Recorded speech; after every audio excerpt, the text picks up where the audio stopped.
Assalamualaikum warahmatullahi wabarakatuh. Saya Nafisa Skarwangi dengan NPM 0231240053 dari kelas 4D Bisnis Digital. Di sini akan mempresentasikan tugas untuk memenuhi evaluasi tengah semester dari mata kuliah Marketing Communication dengan dosen pengampu Ibu Grace Firda SP MPD.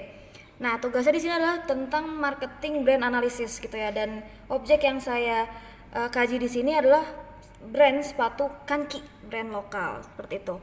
Nah, Kanki itu apa sih? Jadi Kanki ini adalah brand sepatu lokal Indonesia yang fokus pada sneakers casual dengan harga yang terjangkau.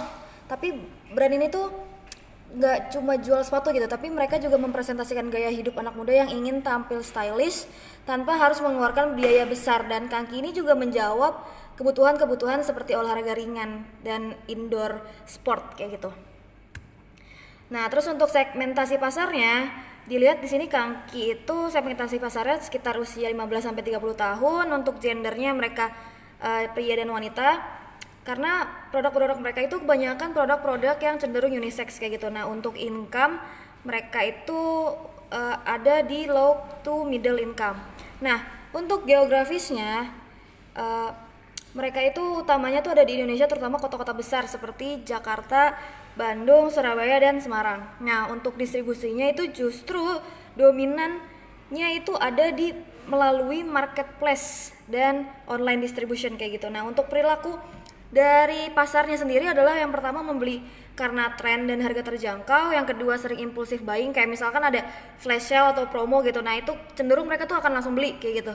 Dan untuk yang ketiga itu tidak terlalu loyal terhadap brand. Jadi kalau misalkan ada brand yang cenderung lebih murah, mereka tuh akan lihat juga kayak gitu. Nah, untuk psikografisnya, yang pertama ingin terlihat stylish dengan budget terbatas. Yang kedua ada mengikuti tren fashion kayak ikut OOTD TikTok atau enggak Instagram Reels kayak gitu. Terus yang ketiga itu peduli image diri tapi tetap price conscious, jadi kayak tetap ngecek-ngecek harga lah kayak gitu. Nah, terus untuk personanya nih, kira-kira segmentasi pasar atau kayak pembeli atau enggak sih customer dari Kanki itu kayak gimana? Nah, jadi contohnya di sini misalkan namanya si Andi ini ya. Jadi Andi ini umurnya 20 tahun. Dia ini sebagai mahasiswa yang lokasinya tuh ada di Bandung. Jadi dia tinggalnya di Bandung dengan income range-nya tuh 1 sampai 3 juta per bulan ya. Mungkin dari orang tua dan segala macamnya kayak gitu ya. Nah, jadi si Andi ini tuh mahasiswa aktif yang aktif di sosmed dan ingin tampil stylish itulah di lingkungan pertemanannya. Dia tuh jadinya nyari sepatu yang trendy, nyaman, dan terjangkau untuk menunjang aktivitas sehari-hari. Dan si Andi ini juga suka olahraga ringan kayak gitulah. Untuk personality-nya, jadi dia ini trend aware yang pertama, yang kedua itu social media aktif, yang ketiga ada price sensitive, dan yang keempat adalah peduli penampilan. Nah, untuk hobbies nih ya, jadi hobi dia tuh pertama hangout karena dia aktif dan ya friendly gitu lah ya. Terus yang kedua tuh ada scroll TikTok dan IG, yang ketiga ada olahraga ringan, dan yang keempat ada OOTD ya, bikin-bikin konten gitulah. Dan needs-nya dia itu needs sepatu yang nyaman untuk daily use, stylish, dan harganya tuh tapi tetap terjangkau kayak gitu. Jadi nyaman, stylish, tapi tetap terjangkau. Jadi dia tuh nyari brand yang desainnya pertama kekinian, terus harganya tetap ramah di kantong dan gampang dibeli gitu, karena kan dia anak muda nih ya. Jadi kalau bisa tuh belinya online kayak gitu. Nah, tapi problem dia itu adalah budgetnya terbatas. Jadi budgetnya terbatas, banyak pilihan yang murah, dan banyak pilihan murah nih tapi belum tentu tuh pilihan itu bagus gitu. Jadi banyak pilihan yang murah tapi kualitasnya tuh meragukan lah untuk brand-brand lain. Terus yang ketiga itu ada sulit menemukan sepatu yang balance antara harga dan style gitu. Nah, needs dia tadi ya tadi, jadi dia pengen sepatu yang nyaman, stylish, tapi harganya tetap terjangkau karena dia budgetnya limited gitu kan.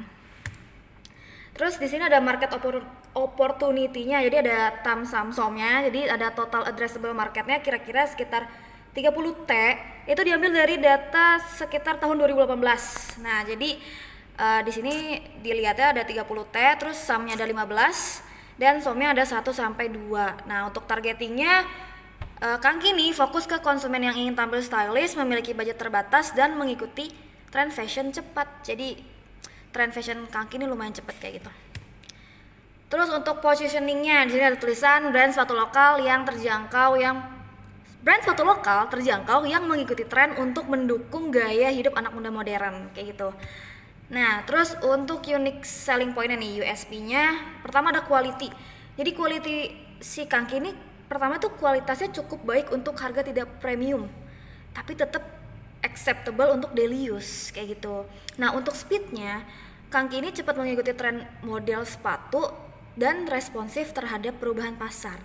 Terus nextnya untuk price, dia nih harganya cukup sangat terjangkau dan value for money itu tinggi banget gitu loh.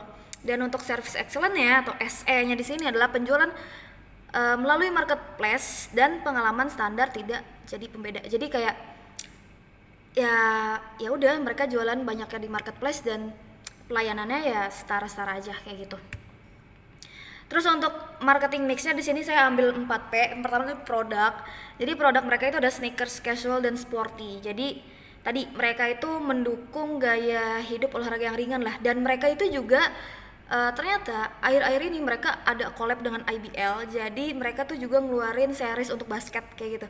Dan untuk yang kedua ada desain mengikuti tren, jadi produk mereka ini cukup fast fashion footwear gitulah. Terus untuk price-nya di sini ada affordable pricing, dan yang kedua menargetkan mass market. Nah untuk place-nya mereka seperti yang saya bilang tadi, mereka banyaknya jual di marketplace kayak Shopee dan Tokopedia. Terus yang kedua itu online first distribution, jadi mereka mengedepankan online distribution kayak gitu. Terus untuk promotionnya mereka itu banyak collab sama influencer TikTok, dan pernah collab juga sama One Piece pada saat itu, nanti ada di slide berikutnya. Terus cara promosi mereka juga ada flash sale dan diskon, dan konten visual OOTD seperti itu. Nah di sini ada kolaborasinya nih, collaboration mereka nih, ada contoh-contoh kolaborasi mereka ada 3 di sini. Yang pertama itu ada One Piece X Tahi Lalat X Kangki, itu keren banget. Terus yang kedua ini yang tadi saya bilang ini ada IBL. Terus yang ketiga ada Kangki X Tirta kayak gitu. Nah kenapa menarik?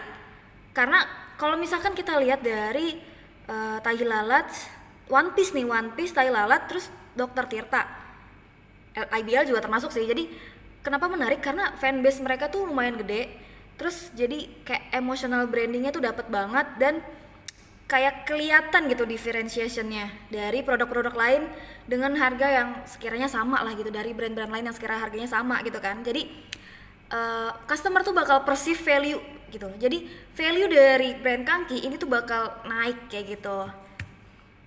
Nah di sini ada contoh dari promotion mereka. Nah di sini mereka itu tadi yang seperti saya bilang, mereka mengedepankan digital kan, kayak online, belanja online dan promosi digital lainnya kayak gitu. Jadi di sini contoh-contohnya banyaknya digital marketing kayak gitu ya. Dan di sini pertama ada contoh konten dari blocking konten nih. Contoh marketing mereka dari blocking konten. Jadi blocking konten adalah konten promosi yang sepenuhnya didedikasikan untuk satu brand, di mana seluruh konten berfokus pada produk tanpa distraksi dari brand lain. Nah contohnya di sini tuh ada si konten TikTok influencer ini yang nerima sepatu dari Kangki, dan dia bikin video khusus gitulah tentang bahas sepatu Kangki kayak gitu kan. Terus yang kedua itu ada kontennya YouTube Dr. Tirta yang emang nge-review sepatu kolaborasi mereka, jadi Kangki X Tirta tadi kayak gitu. Nah terus di sini ada built-in content. Sini yang saya jadikan contoh adalah podcast dari channelnya Kasih Solusi.